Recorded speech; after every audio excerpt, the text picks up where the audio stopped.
All right. Before we get into all this other nonsense with the SEC and everything else right now, Mike Malone being fired as their head coach in Denver is a lot like Mike Malone being fired as their head coach in Denver. I just want to get this straight.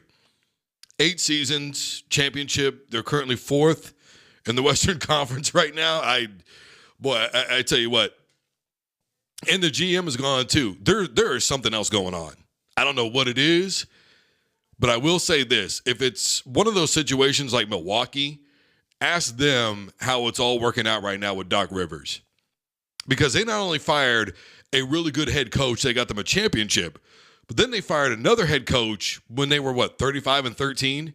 And then Doc Rivers took over the team, and they had literally a losing record there afterwards. Come on, let's get serious before anybody goes, look, we'll see what happens in the playoffs. It's Doc Rivers.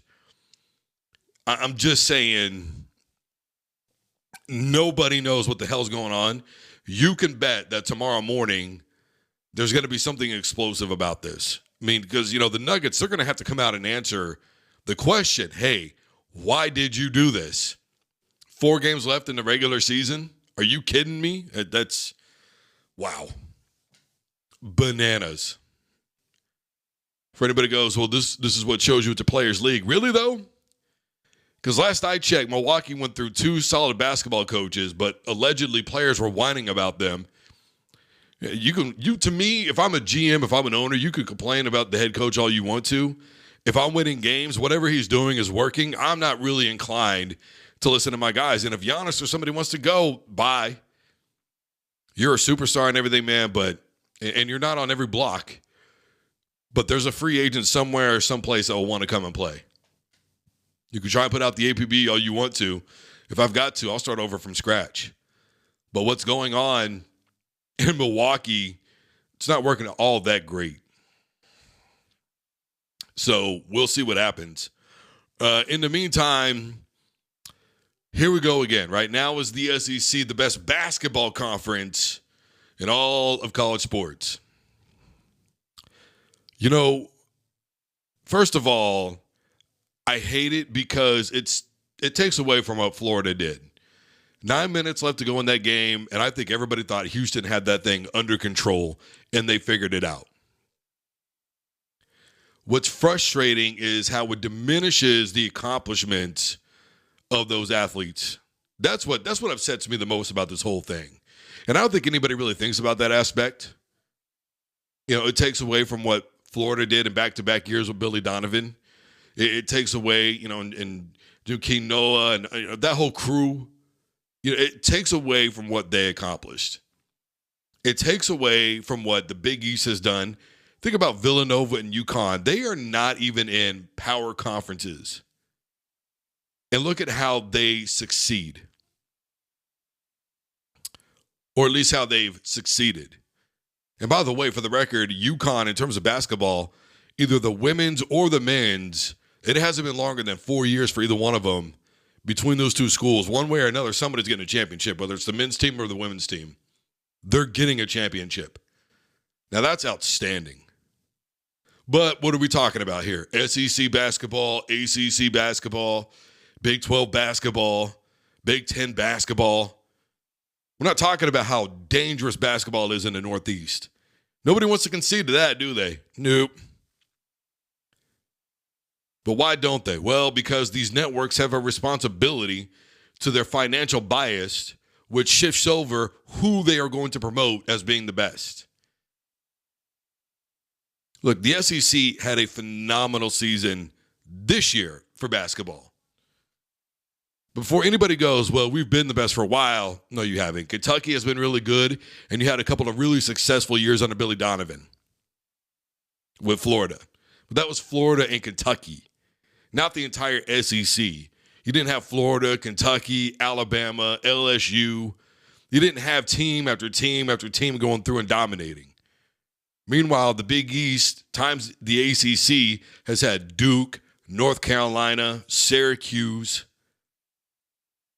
over and Villanova, UConn, over and over again. There's been many years where 3 out of the 4 teams left in the Final Four, sometimes even 4 of them, have been in either the Big East Conference or the ACC or a combination. But now what we want to talk about is this one season where the SEC as a whole has had a good year, and then we just want to take away from what Florida accomplished and go, see, best conference, that's it, it's over, forget about it. It's one season, man. And I get really tired of it. What a lot of those teams did this year was pretty damn good. And the tournament was fairly fun to watch because of the comebacks, especially Houston, Florida.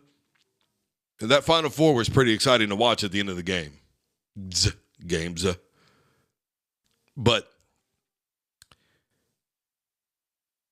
it's frustrating.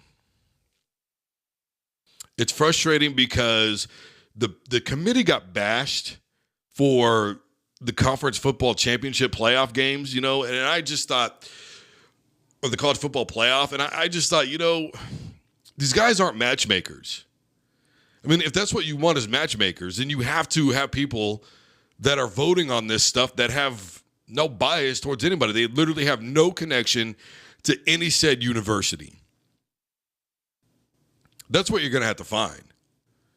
You're going to have to find people that are outsiders. You're going to have to find people that don't give a damn about what a conference did last season, about who the champion was a year ago.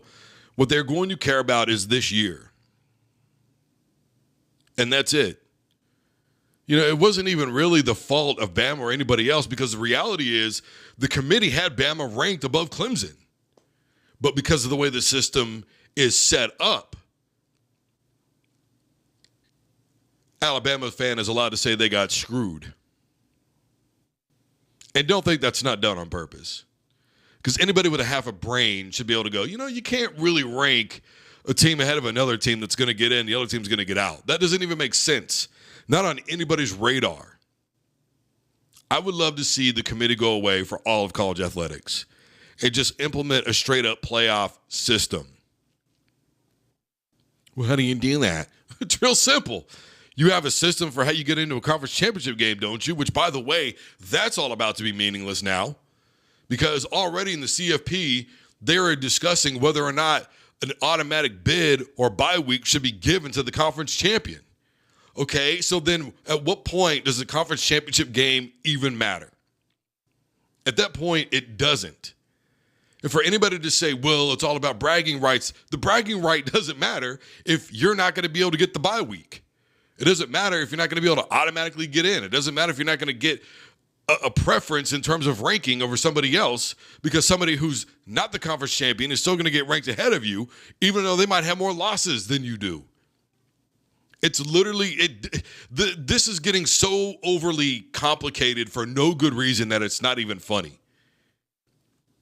You take the best 16 teams and you get them in, and you give the conference champions a bye week. That's it. That's real simple.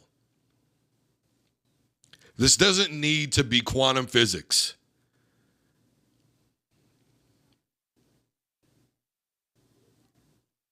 Figuring out who the best conference is ridiculous. It's redundant. It's a never-ending revolving door. Because if we're going to worry about who the best conference is, then there's a case for and against everybody. Do you really think the Big 12 should be a power conference right now when anything? KU is self-destructing. They haven't been jack in football for how long? Probably since Aqib Talib was there. And that's been, 18 years ago?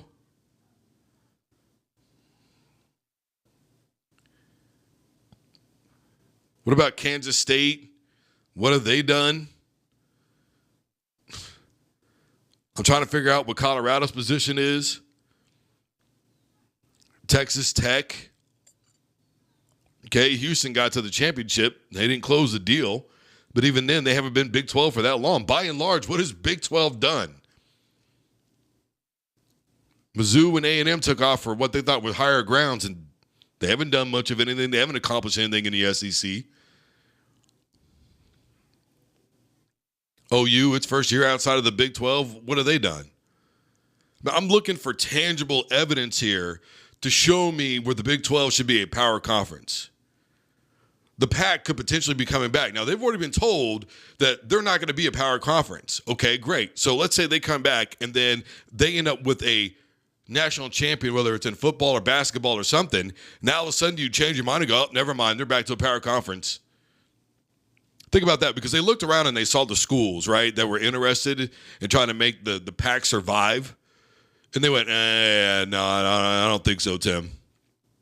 What are you going to do, though, if one of those teams wins? Then what? I just think it's silly. I think this year Florida proved that they were the best basketball team in the country, because when it came down to it, they sealed the deal. I think at the end of the day, Ohio State proved that they were the best team in all of college football, because when it came down to it, they sealed the deal. Complaining about who's got 2 losses and 2 lost teams getting championships, as if a 3-loss Alabama team winning a championship would have been any better by your notation. It's a double standard that has to stop. The playoffs are the playoffs. It's almost a separate season. It doesn't matter if it's the NFL, the MLB, collegiate, whatever. It's practically a separate season. And Oregon shit the bed in the playoffs. So did some of these other teams. And by the way, the Big 12 has basically been carried by KU for how many years? You look at the Big 12 as a whole, how many teams other than KU have won a championship? Go ahead, I'll wait.